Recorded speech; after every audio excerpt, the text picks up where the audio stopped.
Okay. We had some technology problems there. And okay. Facebook Live.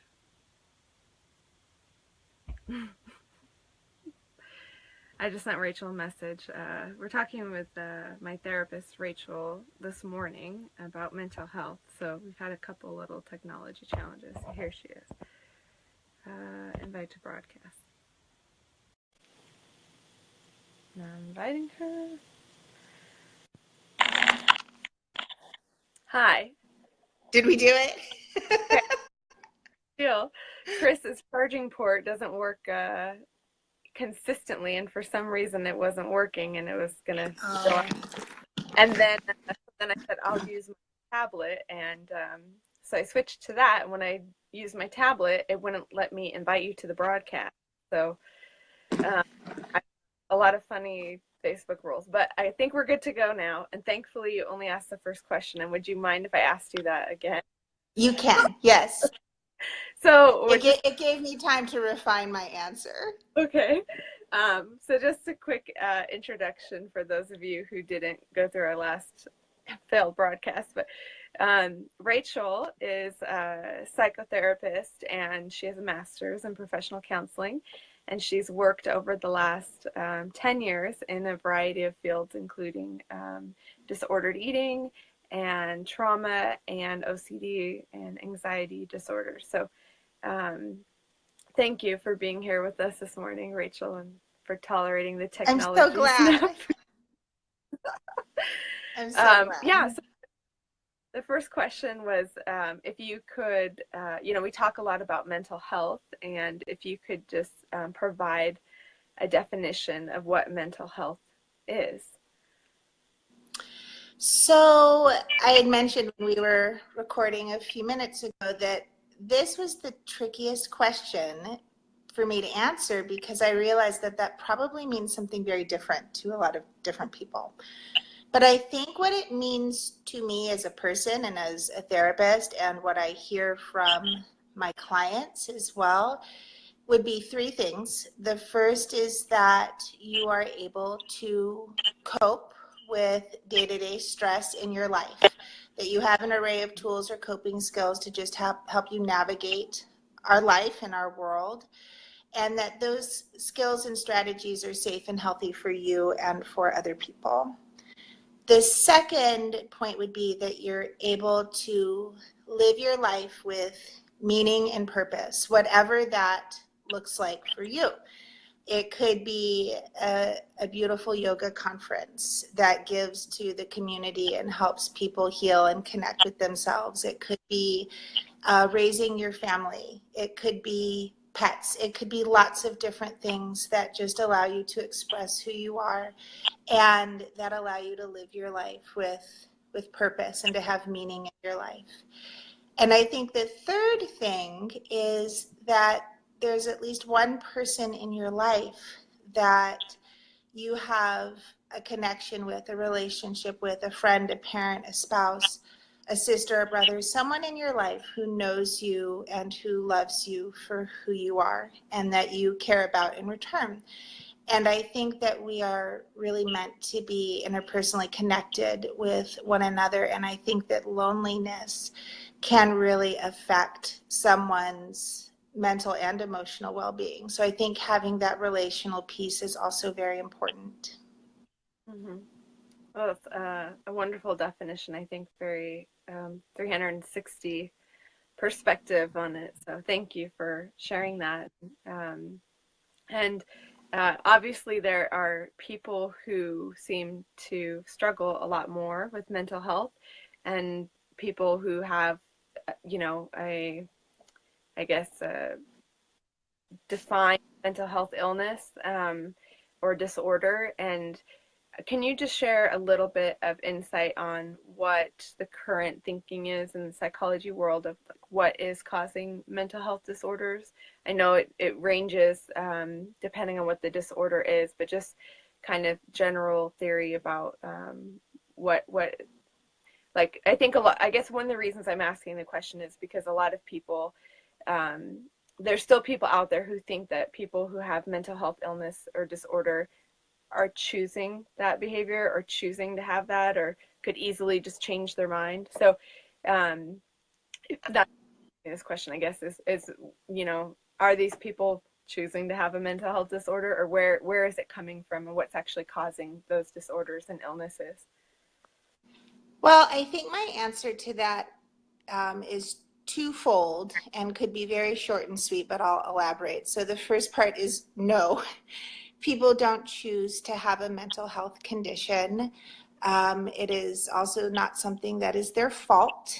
And the second answer to that is that we know there's much more that we don't know about the brain than what we do know about the brain, unfortunately. And so the truth is that science, as far as it has come along, doesn't have a comprehensive answer to that question. There are certainly biological factors that can contribute to someone's mental or emotional well-being, or the degree to which that is hard for them. There can be experiential factors, going through trauma, things of that nature, that can affect that. There appears to be a degree of heritability to some mental health conditions. And I think that the best answer I can give is that what we believe at this point is that it's some combination of genetic or biological factors that also intertwine with the environment that cause a person to struggle while another person may struggle less. So ultimately, we don't have a really concise answer to that question yet, but one thing I know for sure is that it's not something that people choose, or it's not their fault. Mm-hmm. And I think that a lot of people feel shame about having mental health because sometimes they think, well, there's something wrong with me. I should know better. I should be able to figure that out. Or do you have any words of wisdom for people who might be dealing with that shame aspect of having a mental health disorder? That's really something that I and the therapists that I work with really work hard to address therapeutically with our clients. It's not at all uncommon, especially when we're talking about OCD, for people to feel very ashamed and for there to be a lot of self-stigma. And I think the best advice that I can give to someone who's struggling with that is to have the same grace and compassion for yourself that you would have if you were dealing with an illness of a different kind. No one typically gets really, really angry at themselves when they have a cold or a different kind of illness. And I don't want to equate a serious mental health condition with a cold, but there's a degree of self-blame and self-shame that we, as a culture, I think often connect with mental health conditions in a way that's not connected to other conditions. And so I think learning to have grace and compassion for yourself, and to be able to face this struggle bravely and courageously is a really important part of therapy as well, and something that needs to be addressed. Yeah, I use the example with my husband Christopher a lot of if I was in a wheelchair, is this how you would be interacting with me? Like, because sometimes it is a lot easier for people to identify or think about physical limitations or disabilities because that's so visual, and it's hard to relate to that somebody just has all this rumination going on in their head and you can't see that or you can't understand that. So yeah, that's one of the tricks I used with him. It's a good analogy. Yeah. um, one of the prominent techniques that's used for mental health, I believe, is applied across depression, anxiety, OCD, probably other disorders as well, is cognitive behavioral therapy. Can you just give a little bit of a? We have actually already talked about that some earlier this week with Kino, because Kina McGregor was on talking about her depression, and she uses CBT techniques to help kind of stop the downward spiral of thinking. So could you provide just a little overview of what CBT is and just generally how it's applied to treatment? Absolutely. So, in a nutshell, what CBT does is work with a person's patterns of thought, belief, or behavior so that they can experience changes in their lives. So, a person may have certain patterns of belief, certain thought processes that are contributing to their feelings of unwellness in one regard or another, or their behavior. So what CBT does is really it seeks to address that so that those patterns of thought, belief, or behavior can be challenged and can be augmented so that person can experience a different kind of more healthful functioning. So specifically with OCD, the empirically validated approach that we use to treat OCD is exposure and response prevention therapy. And what that entails, in short, is a person gradually, are you laughing at me? I'm not laughing about how terrible ERP sounds before you do it. Thinking about that feeling of dread you get before doing ERP, that's all. It's so common, but a person develops a hierarchy of what their fears are that are connected to their OCD, and so gradually faces those fears and then resists engaging in the compulsive behaviors that they've been employing to neutralize anxiety. So the goal of ERP is actually to experience anxiety and to allow it to habituate or to subside on its own without the use of compulsive behaviors. And over time, what that does is it breaks down the OCD cycle and those really powerful bonds between obsessive thoughts, feelings of anxiety, compulsions, and then the relief that the compulsions bring. So it breaks that down by the person just confronting their fears and then resisting the urge to engage in a compulsive behavior. Mm-hmm. Yeah, and it sounds terrifying to people. Yeah. The interesting thing to me too about that is when you look at just general psychology of people, like in general, most people want to resist things that feel uncomfortable to them. Mm-hmm. And people do self-medicate in a lot of ways, like alcohol or food or, unhealthy behavior. Some people address it in healthy ways, but the difference with OCD is just that it's at a much more intense level and it's a lot harder to, I guess, break that pattern. But I don't know if you can elaborate on that a little bit more about how it's similar to, that everyday kind of self-medication with unhealthy behaviors that a lot of us do, but it's different in that I don't know how to say that it's different, but it's just so much more intense and stronger, and it feels a lot harder to get a hold of or to break the cycle. Yeah, so people who have OCD, it differs from people who just have normal everyday stress or anxiety in a couple of ways. The first is that people who have OCD, they perceive greater amounts of threat, risk, or potential for harm in situations than what you would expect. So perhaps a doorknob, I'll use that because it's an example that most people can relate to with OCD, or what their understanding of it is, although that actually is not the entirety of what OCD is. But a doorknob may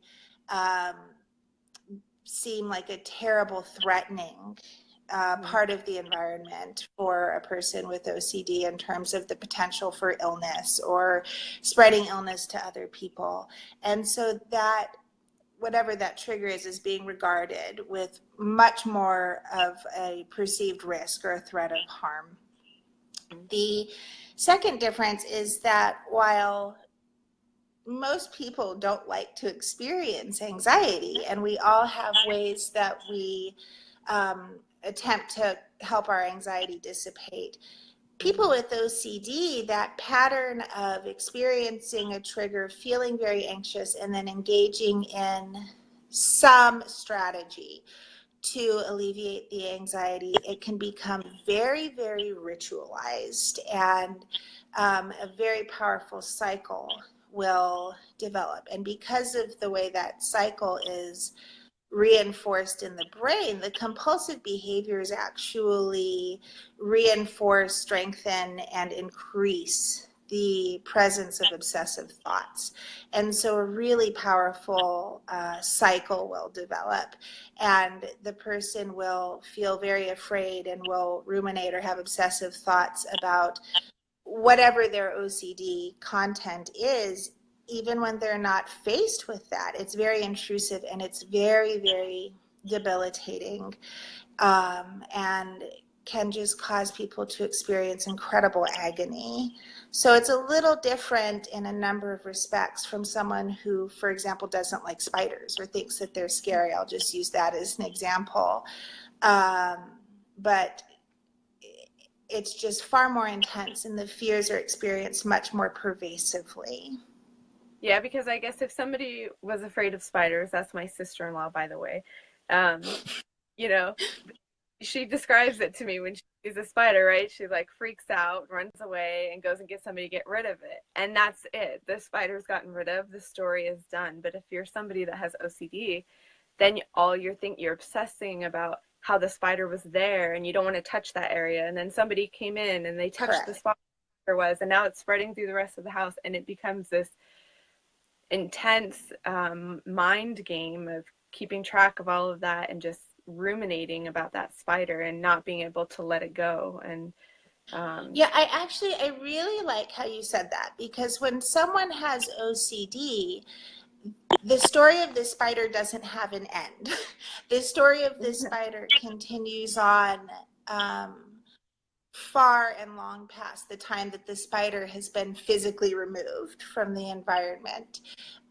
So I think that's really helpful to think about, just that fear, it doesn't have an end, and it can become attached. And in fact, it does become attached to lots and lots and lots of other things in the environment, and can become attached to people and activities. And because of that, it just can really, really cause someone's life to dwindle.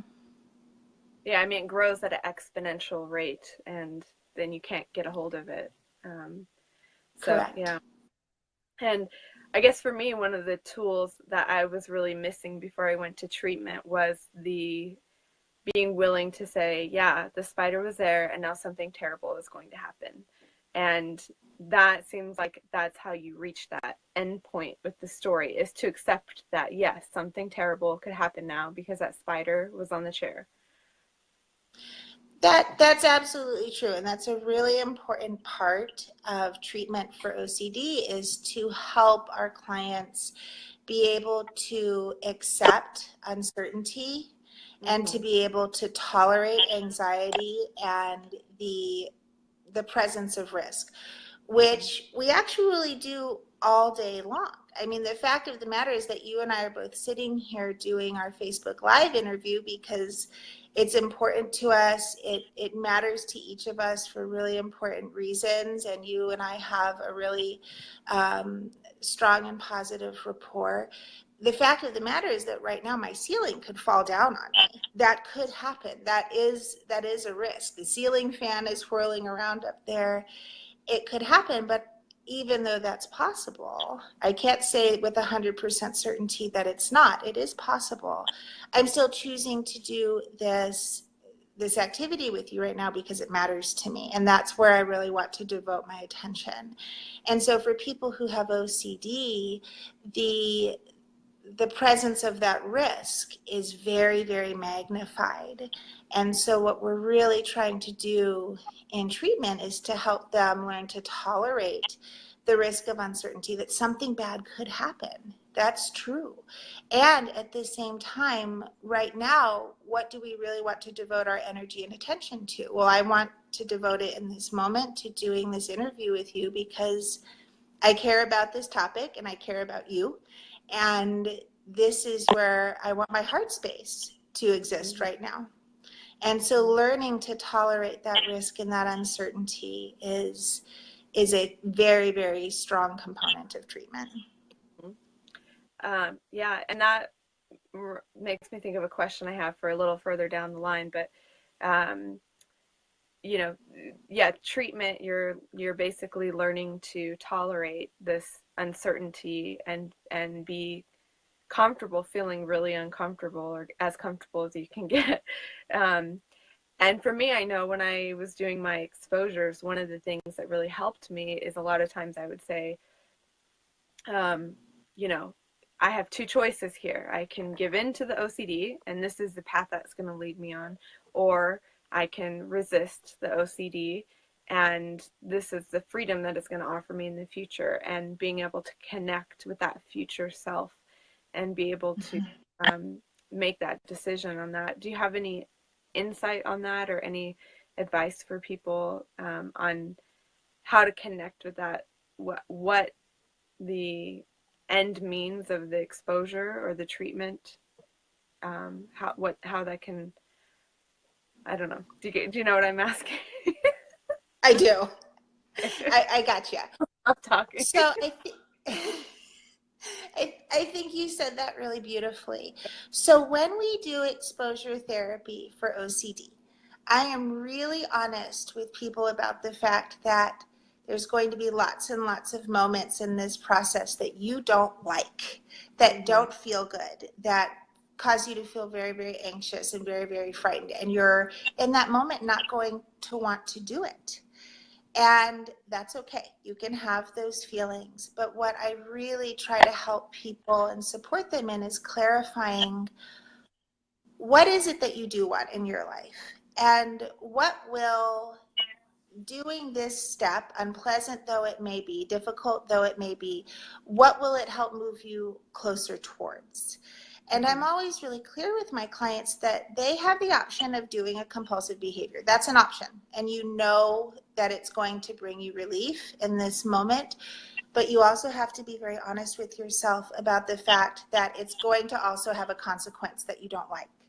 And the consequence is that it's going to make the next thing more difficult. It's going to cause you to experience greater and more intense obsessive thoughts. And so really being clear and honest with yourself about what that choice is, and really connecting with, what do you want your life to look like? What are the things that you want to be able to do in your life? And maybe touching a certain item in public in this moment, does it feel like a terribly wonderful, helpful, or good thing to do? My clients frequently think that I have lots and lots of bad ideas. But what is it that this is going to enable you to do that you do want? And so connecting to that idea of, what are your values? What are your goals? What are your desires for your life? And really sometimes doing very hard things on behalf of that future version of you, because the you right now may truly not want to do it. That's okay. But doing it on behalf of the you in 6 months or a year that would love to be able to go on a vacation or go to a concert. And so trying to serve those future goals rather than the anxiety that you're experiencing in this moment. Is that helpful, Melissa? Yeah, yes. Thank you.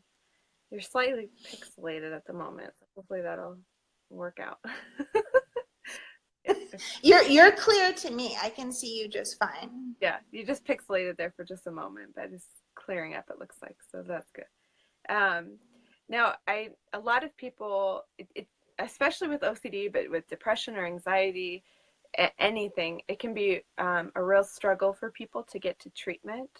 And there's a lot of resistance from people for going to treatment for various reasons. And I was just wondering if you could touch on maybe some of the common obstacles of why people don't go to treatment and maybe why they can reconsider or what they should take into mind, obstacles and how they can overcome them to get help for their disorder. So I think there's a number of reasons that people don't want to seek treatment or have fears or concerns about seeking treatment. I think the first is one that we talked about a little earlier, which is just stigma. Although it is getting better in our society, there's still a lot of stigma around mental health and seeking treatment. And a person can feel, like we mentioned earlier, very ashamed, um, very guilty about their need for support. And I think the encouragement I would give to someone who is feeling that way is that you deserve to feel better. There are lots and lots of people who feel and think and behave that you do. And now you're pixelated. And that there are people who are going to really want to care about you and connect with you in that struggle, who are going to really be able to relate to what it's like to walk in your shoes. I think another reason that's connected to the first reason is that people a lot of times have a misconception about what therapy is. Sometimes they've had poor experiences in the past with treatment or therapy, and those things happen. Those experiences are real. So many of our clients come to us and they tell us what they've experienced in the past, and it's really heartbreaking. And I think it's amazing that they've been able to sort of marshal their resources to seek help again. But sometimes people, either because of their own experiences or just because of how therapy is sometimes portrayed in our culture, that the therapist is going to want to know all of your deep, dark secrets on the very first visit, and really wants to just dive into whatever skeletons are in your closet, or is going to analyze you and tell you all of the things that are wrong with you. Therapy shouldn't be that way.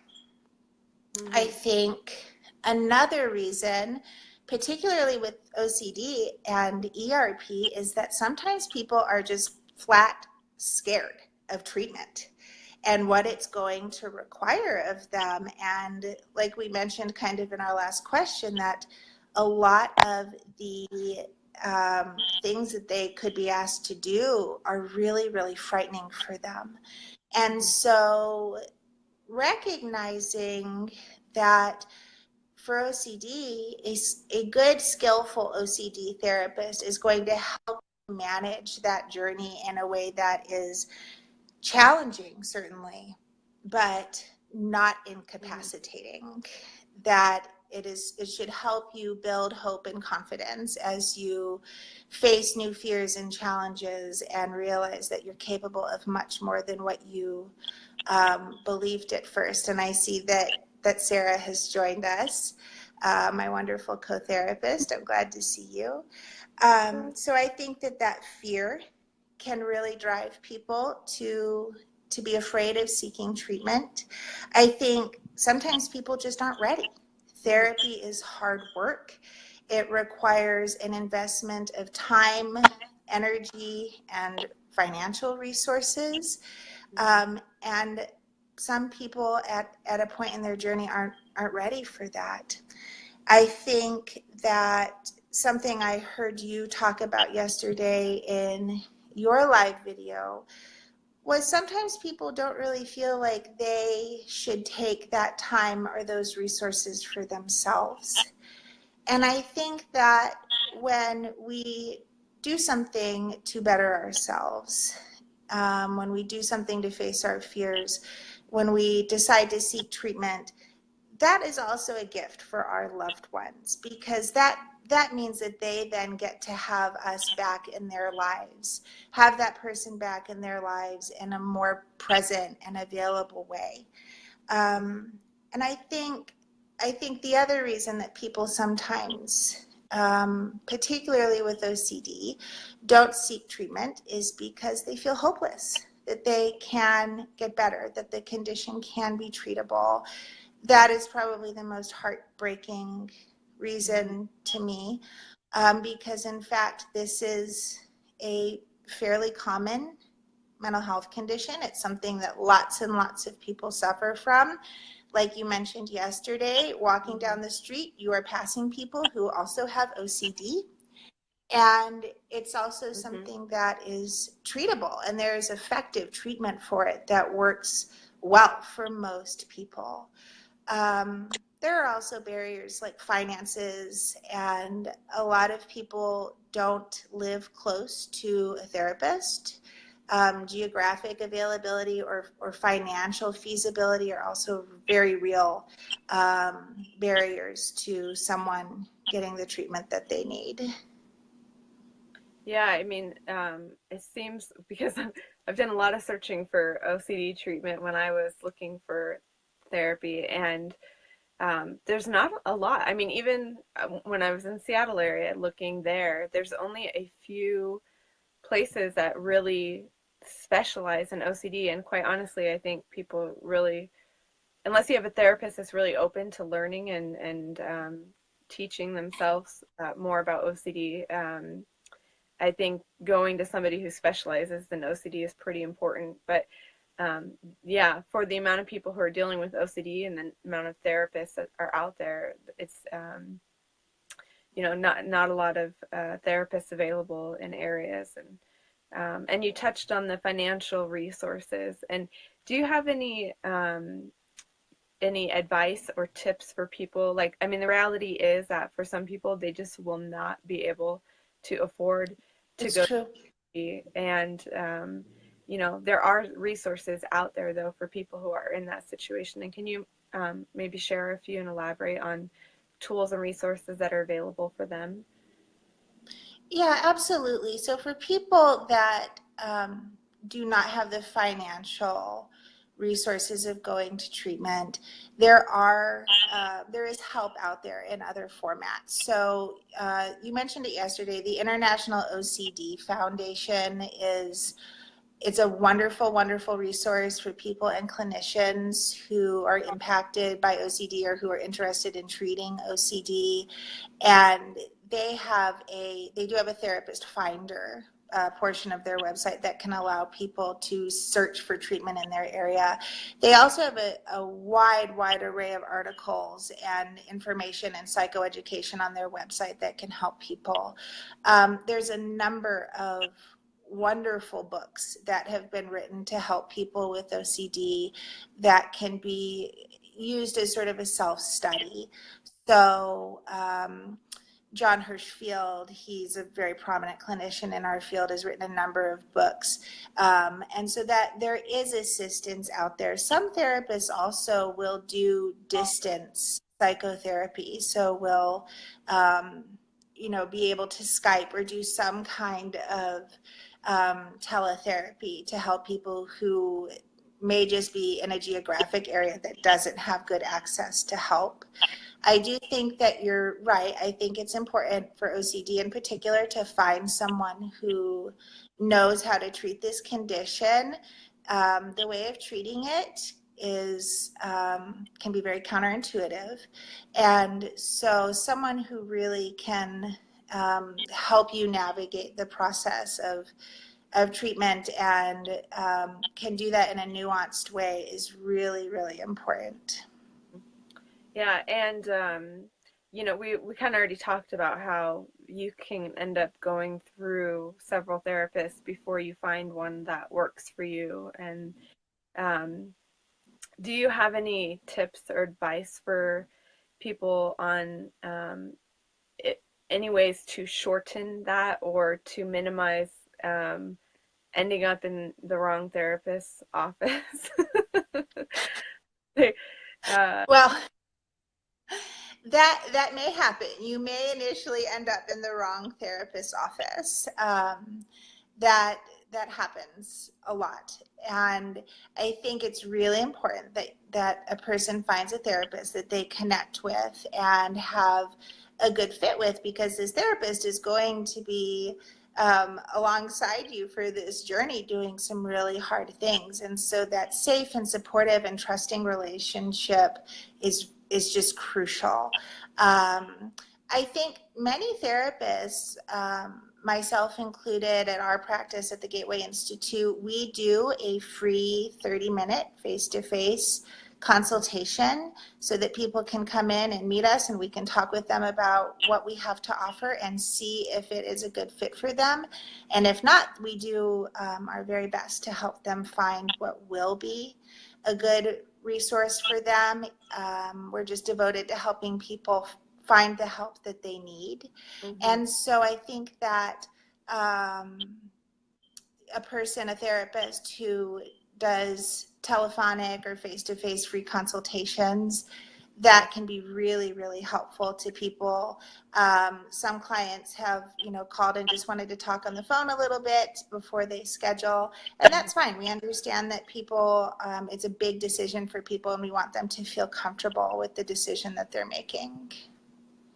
Yeah, I remember actually before because I had gone to the Gateway Institute in California to do my intensive treatment, and then because we live in an RV, we went to go boondock or stay down in southern Arizona with all the snowbirds, and so I talked with you over the phone, and very much interviewing you, like, is she the right fit? And then, we had our conversation. I was like, I think I'll give her a try, which I'm very glad that, because as you mentioned, I'm glad I passed. Yeah. I was like, okay, I think she gets where I'm coming from, because I had gone to several therapists that were not good fits and had bad experiences, and it can be draining, and it's hard to pick yourself back up and say, okay, I'm gonna go try again. And just the intake process takes a few appointments really to get going. So absolutely, yes, absolutely. Yeah, I think that's worthwhile asking that, if you're interested in going to therapist, even if it's 15-minute phone consultation, so you can just get a kind of general vibe for their personality and if it's a good fit. And yeah. And let's see. Another thing I wanted to ask is, I know, like, in my personal situation, my husband was like, please go to treatment, please. And I just wasn't ready to go. And, I couldn't be pushed to it. And I think you kind of already said that the person needs to be ready to go to treatment. But for those loved ones who are with somebody who's struggling, do you have any tips or insight on how to handle the situation? And is there anything they could do to help somebody that's in the midst of the suffering find their way to treatment? I think there's a number of things that family members can do. I think that, first of all, trying to maintain being supportive and loving and kind and compassionate is really important. It can be very frustrating for family members and loved ones who see the individual's life getting smaller and smaller and smaller, and also they themselves are impacted. So it can be really difficult for family members as well. I think in the event that an individual is themselves not willing to seek treatment. I'm a little distracted. My dog Ziggy has escaped the kitchen and joined the interview. I'm so sorry. I think for people whose loved ones just are not willing to go, for family members to seek information and to seek their own therapy with somebody who is experienced with OCD, so that they themselves can get their own support and can learn how to maybe respond in a different way or a healthier way. It's very distracting, to their loved ones, so they can have some support and some guidance around what to do themselves, and how to best encourage their loved one to get some treatment. And a lot of times I really encourage family members who may call us and are very sad or frustrated that their loved one won't go to treatment, I really encourage them to see if their loved one will just come once, come for 30 minutes, Mm-hmm. and give it just a little bit of a chance, and maybe they'll be really surprised. That happens a lot of times, that people, once they're sitting down with a kind and skillful and compassionate therapist who is able to say, this can be treated, this can be worked on, this can be a lot better than it is right now, that kind of hopefulness can really help someone to see going to therapy in a different light. Hmm. I think too, I love how you said just come once, because then that doesn't feel, I don't think, as overwhelming to somebody. Like, okay, maybe I could do just one appointment, right? And so they're not saying, I need you to change who you are completely. I need you to go to therapy and spend the next year in therapy getting better. It's like just one time. Just come with me one time. Check it out. And Yes, it feels so much more approachable than the bigger picture of what getting better looks like. So I love that you meant. absolutely. Mm-hmm. And that bigger picture will likely still need to happen, but it Mm-hmm. happens in pieces. And the first part of that is to go once and just Mm-hmm. see, just check it out. Maybe it'll surprise you. Maybe it'll be different than what you expected. Yeah, yeah. Um, and then just kind of wrapping up our conversation here, I wanted to ask you what your thoughts are as far as um, sharing your sharing about mental health. Do you have general advice for people about deciding should they share about their mental health struggle, who they should share with, or things they might want to take into consideration about that, and if we should even be concerned about sharing our story? I think that it is so powerful when people are able to share what their experiences have been. And I think that is a really important part of owning your story, both the really hard parts of that story and the parts of the story that eventually come to be about healing and bravery and courage and um, recovery. I think that in Mm-hmm. general, I always encourage people to start on a small scale, to start with talking with a couple of friends or someone that you know in your life that you trust, and being able to expand it from there, and to remember that this is your story and you get to decide to whom you share and when and how much you share, that you get to maintain authorship over those details. But I think that when people share and they express themselves and talk about the details of their lives and their stories with others, it's one of the most powerful things to break down shame, to break down feeling alone, and it can really help people to feel proud of their journey. And it can also help their audience realize that mental health looks like every one of us. There is, a much greater preponderance of people who struggle with mental health concerns in this country than what people realize. It's a very, very common struggle that people have. And so I think it helps to break down that stigma as well, and to help other people realize, wow, here is this amazing person that has this struggle that I didn't know about. And it can really help to shift some of those perceptions about what mental health conditions look like and who has them. Mm-hmm. Yeah, and I have to say, just from sharing my story yesterday and doing this Yogis Talk mental health campaign, I've been really quite touched with the stories that other people have been sharing. And it's been just really beautiful to see the community start opening up and sharing about it. So, um, for those people who might be on the other side of somebody sharing about their mental health struggles, do you have any advice? Like, because I think for some people it might be a little bit uncomfortable. Like, let's say Mhm. say, hey, did you know I have this OCD? And I tell them a little bit about it, and they are like, wanting to be supportive, but they're not sure Mhm. how to be supportive or what they should say, or it might just make them a little uncomfortable. Do you have any advice on the people who are on the receiving end of this share on what they might want to keep in mind? I think it's just important to listen and to be there and to validate. I don't think that many of us, when we share something really private or really personal or really difficult with another person, we don't typically expect them to fix it, and we don't want them to fix it. We typically want them to just be there for us and to be with us in that moment. And whether that's saying, gosh, I don't know that much about OCD, but I want to find out, and I'm so glad that you told me.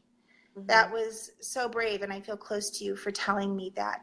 To just be validating and be present. And in all likelihood, the person who is sharing their struggle with you, they don't expect you to have all of the answers or to be able to fix it or solve that problem. And they probably don't want that.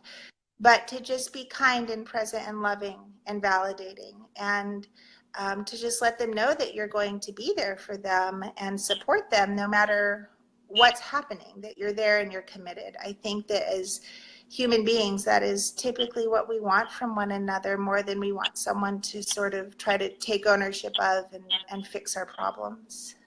Mm-hmm. That's great advice yeah, thank you. Yeah, so just to wrap this up, well, I'm debating in my mind. I do want to ask you, this is a little bit out of the order, but I just really want to share our treatment slogan that we I'm going to let you say it first.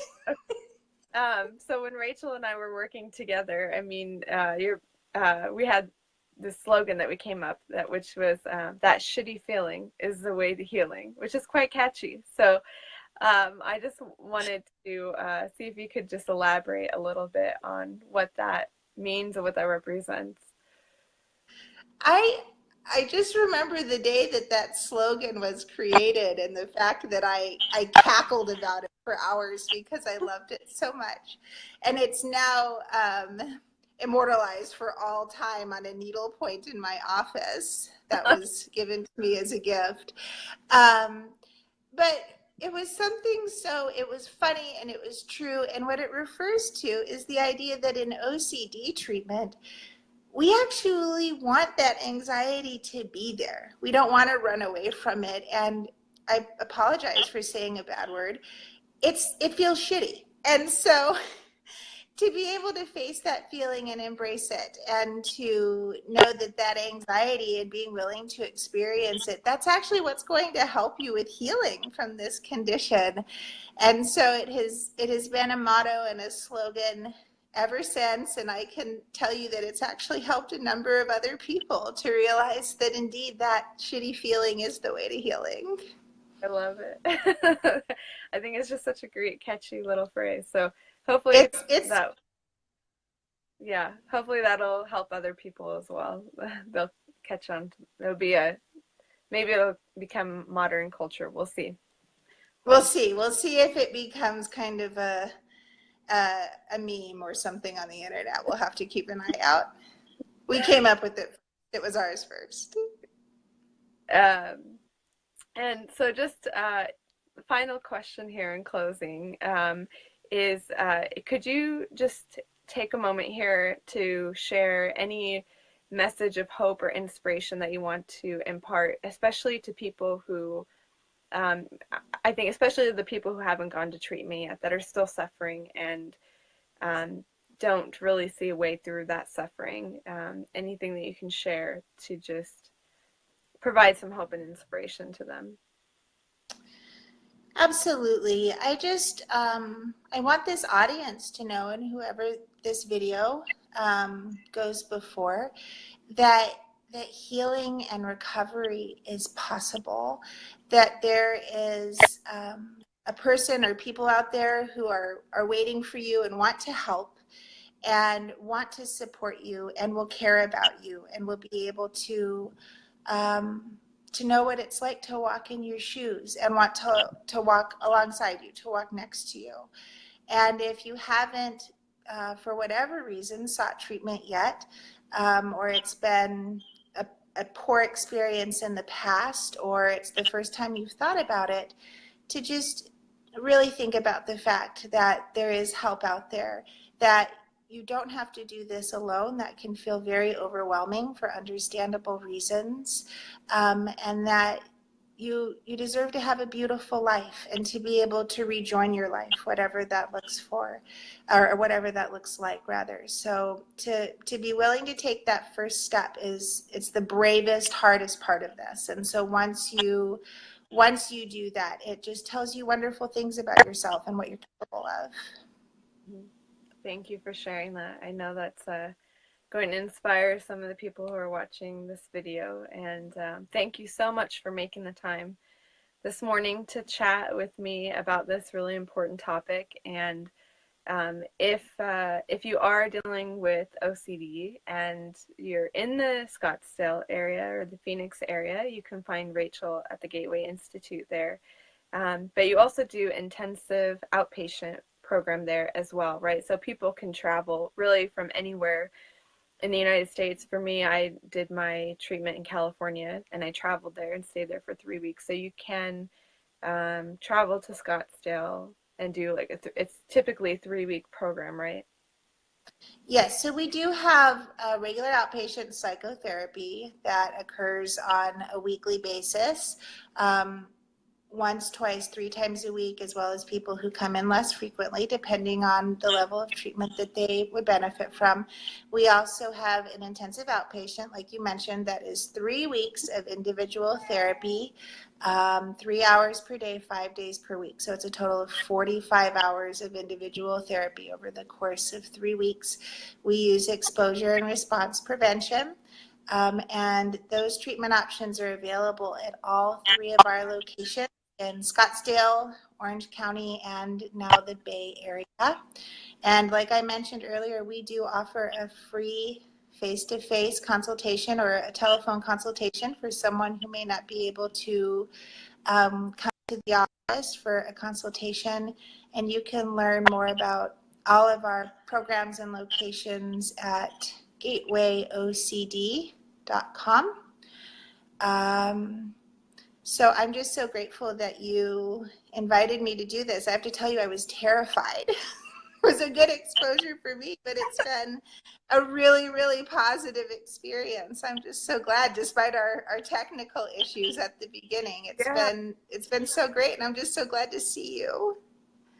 Yeah, well, it was funny for me because you had sent me a message. I don't remember exactly what it said, but expressing a little bit of nervousness, and I was like, oh, this is a new side that I get to see, because usually I'm the one that was crying and shaking in my boots. So yeah, so you did a wonderful job, and thank you so much for thank you.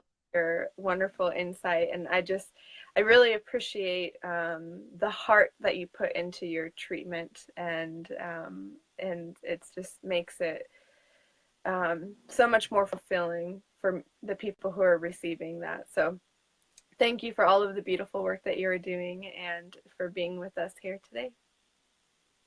I'm so glad. Thank you for the opportunity, and thank you for watching and tuning in. All right. Take care. Bye, Rachel. Take care. Bye.